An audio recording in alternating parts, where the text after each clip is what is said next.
Okay, so Vevor sent me a diesel heater and I'm pretty excited to get a look at it. Here we go. Now there's a lot of interest in these diesel heaters. They're very frugal on juice. This one is an 8 kilowatt heater, I believe. We're going to unpack it, get a look at it and mess around with it a bit. So we've got some Jubilee clips. We've got air intake. And we've got some instructions. Everybody says the instructions are rubbish, so I'll verify that now in a second. We've got the exhaust or muffler, a few screws. Okay, what else we got? We've got the air outlet, air intake, and this is the exhaust. So yeah, it's stainless steel, not overly soft to bend, so you don't want to be committed to bend it. And yeah, look, I can even squash that, with my hand, so it's probably a snug fit on the exhaust. Overall impressions, it's pretty, commercial. And there's a little clip, little holder back in there, so that's how I just clipped it back on. This is the exhaust into the room. So it's just two cables, a positive and negative for the 12 volts. We'll do something with that now in a minute. So it's got a couple of slots and you can see how much diesel you've got left. Now it's about 6 or 7 degrees in here at the moment. It's raining outside, it's damp, it's cold. Now not if you live in Canada, I know this is like your boxers, but anyway. Let's take this thing apart, we'll have a look. These clips, just get your nail under it, if you can. If you bite your nails, you're going to have to get a screwdriver. Okay, so look, we're just going to drop forward these things. Now the whole thing together is stronger than it is when it's apart, because look, it's fairly flimsy. Alright, but when it's connected to the lid, to the case, it's quite strong. Alright, so that's the fuel line in from the top. I have this thing lying on its side. This is the air intake, and this one is the exhaust. The fuel line is just closer to the air intake than it is to the exhaust. So what I want to do is I want to pull a tight bend on this, as tight as I can. And in order to do that, I need to shorten this because this is longer than the feet. Now I can make the feet bigger, I can extend them down a bit if I need it. But an easy way for me to do it is to take something off that. Look, if I wreck it, I'll just do it a different way. What I want to do is I want to see how much I need to go up all the way on that. So let's try this. Let's push this on. Okay, so it's 25.8. Okay, so grinder.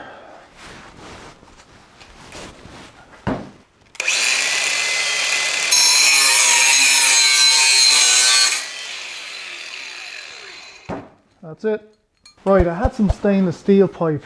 This is 3/4 inch stainless steel, but this looks more like inch. So maybe I'll use inch copper or something like that. So look, I'm just putting it in there so I can hold it. And what I want to do is pull a tight bend on the rest of it.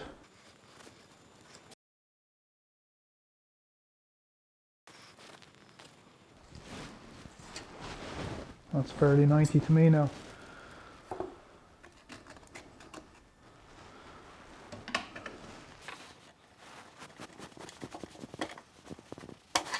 We'll come out this way first.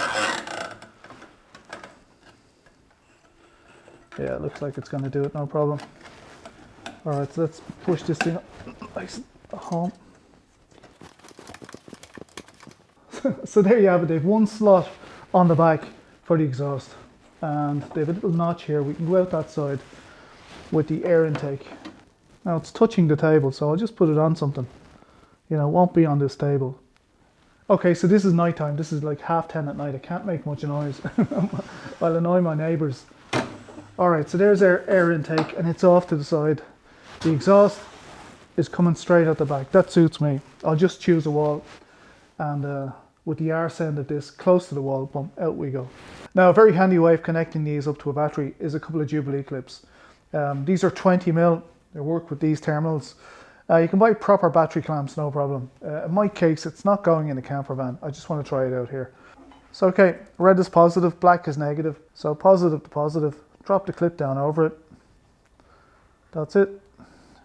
Put the nut where you can tighten it. For long term, you're better off getting battery terminals. But for me, checking this out tonight, So here we go, number 2. You should see that thing come on when I do this. Okay, and I'll just tighten it on now. Okay, so a leisure battery and a battery charger, very good. Uninterruptible power supply, again, very good. Now on this one, to purge it, I have to press these 2 buttons. So I've seen other setups where you press this one, and that's it. It'll go to an F menu and you can purge it from there. Not on this one. On this one I have to press these 2 left and right buttons. Right, so it's beginning to purge. So now there's still some bubbles in it, but I'd love to see it go tonight. So power button, let's hold the power button. H3 I think go. So I can feel it blowing air there now. It's cold obviously because it hasn't heated it yet. Oh, I've got some, I don't know if you can see it, I've got some smoke coming out the back here. Now I may well have flooded this. I don't know if you can hear that. That's the heat exchanger, 130 degrees, it was higher.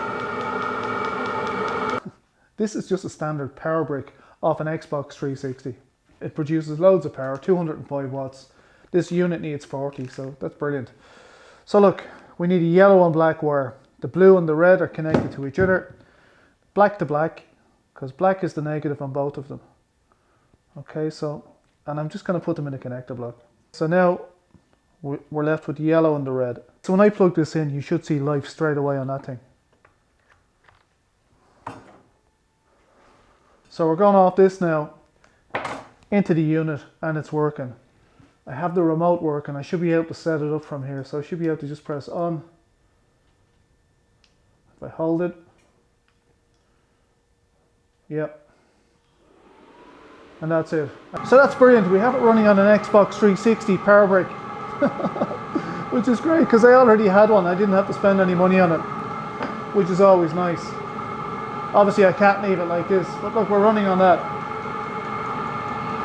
So this gets tidied up, you know, you can put it comes with a clip and you can put the clip wherever you want on it. It's also a bit of a cutout here for a pipe, but it goes anywhere along there.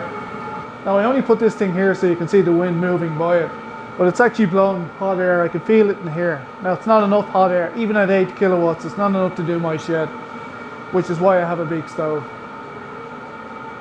But I think they're great. So these things are highly efficient, very economical, you know, really. Compared to a standard domestic oil burner where you've got all sorts of heat losses all over the place. You know, it's a very small unit, 8 kilowatts of heat in such a small unit, fantastic. So it is possible to burn other fuels in this as well. You know, you can use kerosene for sure, no problem, with no modifications. If you use kerosene or diesel with maybe 50% vegetable oil, you could do that as well, but you're gonna have to break it down and clean it out. Now I've just shut that down, so it's going to go through its power down cycle, which takes a few minutes. I'm not exactly sure. I'm fairly new to these things. I've worked on, you know, oil burners forever, you know, many years. But this thing is new to me, and I think they're fantastic. I think the simplicity of them is amazing, and all the parts are stupid cheap. So you can replace everything in it for small money, or you can replace the whole unit for €100. Which is great, you know, so you could nearly just use them for a season or something, but they seem to last several years anyway, at the very least. Now there's links for this in the description below. There's plenty of information available online. In the next video I plan on, you know, trying mixes in this, vegetable oil and so on, and we'll see where that goes. Look, I'm going to leave it there for now. If you like the video, please thumbs up, subscribe down here, that'd be fantastic. I'll see you in the next video. Good luck, bye for now.